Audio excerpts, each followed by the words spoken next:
Concurrent lines क्या होती हैं? Two or more lines which pass through a single point are called concurrent lines. ठीक है, जैसे दो से ज्यादा रेखाएं अगर एक ही बिंदु पे कट करती हैं तो उनको हम क्या कहते हैं? Concurrent line. दो से ज्यादा देखिए चार भी हो सकते हैं, पांच भी हो सकते हैं, लेकिन दो से ज्यादा होनी चाहिए। तो दो से ज्यादा लाइन अगर एक ही बिंदु से गुजरती है उसे हम कहते हैं कॉन्करेंट लाइंस, हिंदी में कहते हैं संगामी रेखाएं।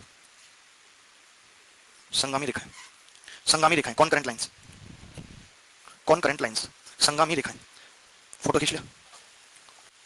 आज तो 200 का नोट भी नहीं आया। सामान खरीद लिया होगा, चावल वगैरह। कम खाओ, थोड़ा मोटापा बढ़ता है इससे। इसके बाद लिखेंगे एंगल क्या होता है। हमने पॉइंट पढ़ा, लाइन, अब पढ़ेंगे एंगल क्या होता है। एंगल को हिंदी में कहते हैं कोण।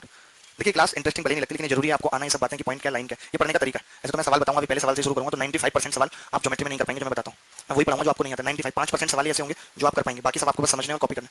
ठीक है, जो आपको आता है वो नहीं पढ़ाऊंगा मैं, वही पढ़ाऊंगा जो आपको नहीं आता। एंगल क्या होता है? एंगल को हिंदी में कौन कहते हैं? दो रेखाओं के बीच झुकाव को कौन कहते हैं? दो रेखाओं के बीच झुकाव को कौन कहते हैं? कौन कहते हैं? The angle between two lines is called, the angle between two lines is called angle. ठीक है, तो टाइप ऑफ एंगल क्या है? कोण के प्रकार। जैसे हमने टाइप ऑफ लाइन पढ़ा था, क्या पढ़ा था? दो लाइन होती है, स्ट्रेट और कट, उसका टाइप ऑफ लाइंस पढ़ा। ऐसे हम टाइप ऑफ एंगल पढ़ेंगे, फिर टाइप ऑफ एंगल्स पढ़ेंगे। ठीक है, तो टाइप ऑफ एंगल में क्या आता है? सबसे पहले जीरो एंगल। जैसे कि अगर मैं पूछूं कि एक्स एक्सिस खुद से कितना कोण बनाती है, तो जवाब होगा जीरो। कोई भी लाइन खुद से कितना कोण बनाती है? Zero angle. तो ये जीरो एंगल का एग्जांपल है। When the line between, when the angle between two lines is zero, then the angle is called zero angle. तो इसका मतलब कौन सी लाइन इसके एग्जांपल में आएंगे, बता सकते हैं? कभी आपसे पूछ ले कि किस लाइन के बीच कोण, किन लाइंस के बीच कोण जीरो होता है, तो जवाब क्या होगा? आप बताओ।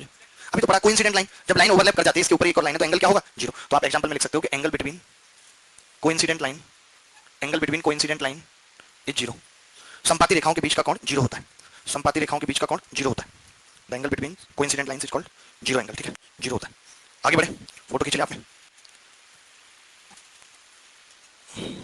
कितनी क्लास हुई थी पहले ज्योमेट्री की? 4-5 हो गई थी। अच्छा कोई नहीं, थोड़ा सवाल बदलूंगा, पुराने भी हो गए सवाल, तो टेंशन नहीं है, समझ आएगा। ठीक है, एक्यूट एंगल नंबर 2 पे क्या लिखा हमने? Acute angle. एक्यूट एंगल का मतलब न्यून कोण, न्यून कोण। कोई भी लाइन जो फर्स्ट क्वाड्रेंट में है वो सब एक्यूट एंगल लाइंस कहलाती है। किसी भी लाइन को ये कहना, अगर आपसे कोई कहता है कि 60 डिग्री वाली लाइन बनाओ, 60 डिग्री वाली, तो इसका मतलब है हम जब किसी भी लाइन का एंगल नापते हैं तो वो पॉजिटिव एक्स एक्सिस से नापते हैं। किससे नापते हैं? पॉजिटिव एक्स एक्सिस, यानी कि लाइन ऐसे बनेगी 60 डिग्री। तो फर्स्ट क्वाड्रेंट वाली लाइन जो इससे यहाँ तक जाएंगी, जितनी भी लाइन है यहाँ तक रहेंगी, वो सब क्या कहलाएंगे? एक्यूट एंगल लाइन है। एक्यूट एंगल का मतलब जब कोण 0 से लेकर 90 के बीच में हो, 0 से बड़ा हो और 90 से छोटा हो, तो एंगल क्या कहलाता है? Acute angle. When the angle between two lines is between 0 to 90 degree, then the angle is called acute angle. उसके बाद आता है राइट एंगल। जब दो रेखाओं के बीच, कौन सी एक्सिस के बीच का कोण 90 डिग्री होता है, एक्स और वाई है, इनके बीच का कोण क्या होता है? राइट एंगल होता है, 90 डिग्री होता है। When the angle between two lines is 90 degree, then angle is called right angle. Then these lines are called perpendicular lines. उन्हें हम कहते हैं कि लंबवत रेखाएं हैं। थीटा क्या होगा? 90 डिग्री। ठीक है,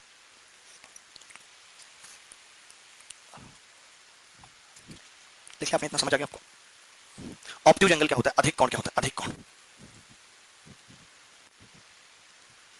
अगर आप 100% चाहते हैं कि अटेम्प्ट करें तो आपको हर एक छोटी से छोटी बात पता होगी, नहीं तो एक दो सवाल तो छूट ही जाएगा। अगर आप चाहते हैं कि मुझे पूरा ही पेपर अटेम्प्ट करके आना है वो भी सही से, तो सब कुछ पढ़ना पड़ेगा, हर छोटी से छोटी बात। क्योंकि इस बार के मेंस में आपने देखा काफी स्टेटमेंट बेस्ड क्वेश्चन थे, जैसे सीडीएस वगैरह में आते हैं, दो स्टेटमेंट दे दिए, कौन सा सही है कौन सा गलत है। तो स्टेटमेंट में ऐसे सवाल पूछे जाते हैं, कोइंसिडेंट लाइन के बीच का कोण जीरो एंगल होगा, क्या स्टेटमेंट सही है गलत है। ठीक है, ऑब्ट्यूज एंगल का मतलब अधिक कोण। When the angle between two lines is between 90 degree to 180 degree, अगर दो रेखाओं के बीच का कोण 90 और 180 के बीच में है, तब हम कहते हैं कि एंगल क्या कहलाएगा? ऑब्ट्यूज एंगल कहलाएगा, यानी 90 से 180 के बीच में होने पे अधिक कोण कहलाएगा।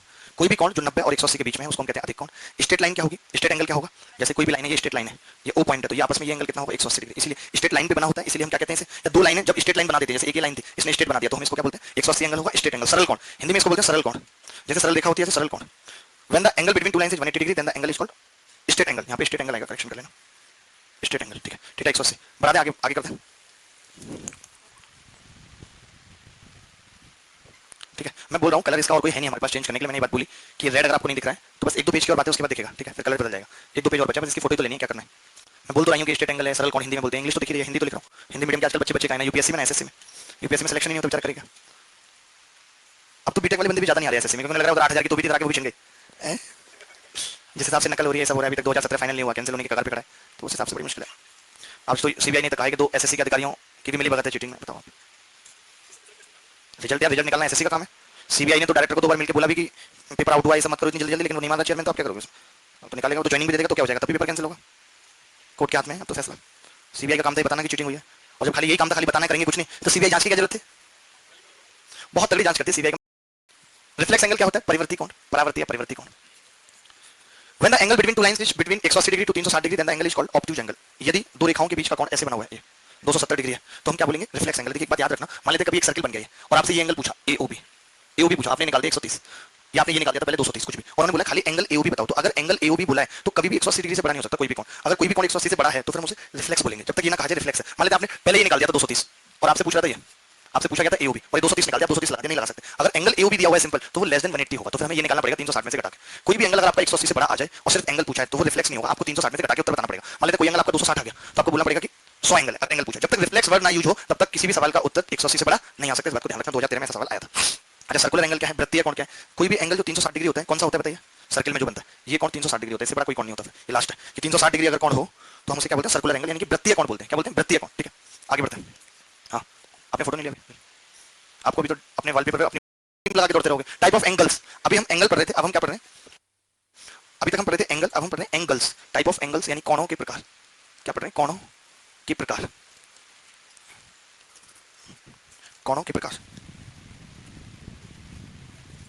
हाँ, इसके बाद अलजेब्रा और ट्रिग्नोमेट्री दोनों टॉपिक होंगे, ऐसा थोड़ी टॉपिक छोड़ दिए जाएंगे जो भी नया बच्चा। कॉम्प्लीमेंट्री एंगल्स कौन से इनको हिंदी में बोलते हैं? कोटि पूरक कोण, हिंदी वाले लिखेंगे कोटि पूरक कोण। कॉम्प्लीमेंट्री ऐसे होता है जैसे आप कहीं होटल में जाते हैं तो कॉम्प्लीमेंट्री ब्रेकफास्ट मिलता होगा आपको, सुना आपने कभी? ऐसे नहीं कभी रुके नहीं ना होटल में, अच्छे होटल में आप रुके उसमें जिसके सामने 20 रुपए के छोले भटूरे मिलते हैं, खुद ही लाइव पैक करा के खुद ही खा लिए। कॉम्प्लीमेंट्री एंगल जिन एंगल्स का सम 90 डिग्री होता है। एक छोटा सा सवाल लिख लीजिए, इफ फाइंड द एंगल, ऐसे लिखिए, find the angle which is 4 times of its complementary angle. उस कोण को ज्ञात करो, उस कोण को ज्ञात करो जो, उस कोण को ज्ञात करो जो अपने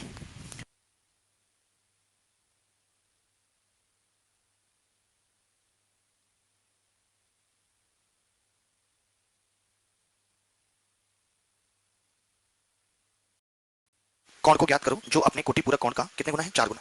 तो कितना आ रहा है? 18 कैसे आ जाएगा? 18 तो 4 गुना होता है 4.5 का, और 4.5 और 18 तो जोड़ के 90 नहीं बैठ रहे। बताओ, इतना छोटा सा सवाल आप नहीं कर पाते? फिर कहते हैं यार आप बहुत इंटेलिजेंट है। बताओ आप बताइए, मैं माफ कर पाएंगे? बताइए कोई लेवल है? 4 गुना है, ठीक है।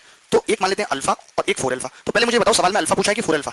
4 अल्फा पूछा है ना, और दोनों का जोड़ कितना होना जरूरी है? 90। तो यहाँ से अल्फा कितना आ गया? 18। तो 4 अल्फा कितना आ जाएगा? 72। तो आप ये वाली गलती कैसे कर देते हो? बताओ, इतनी छोटी छोटी गलतियां करोगे तो कैसे बात बनेगी? इतनी जल्दी में क्यों रहते हो? ज्यादा काबिल हो आप।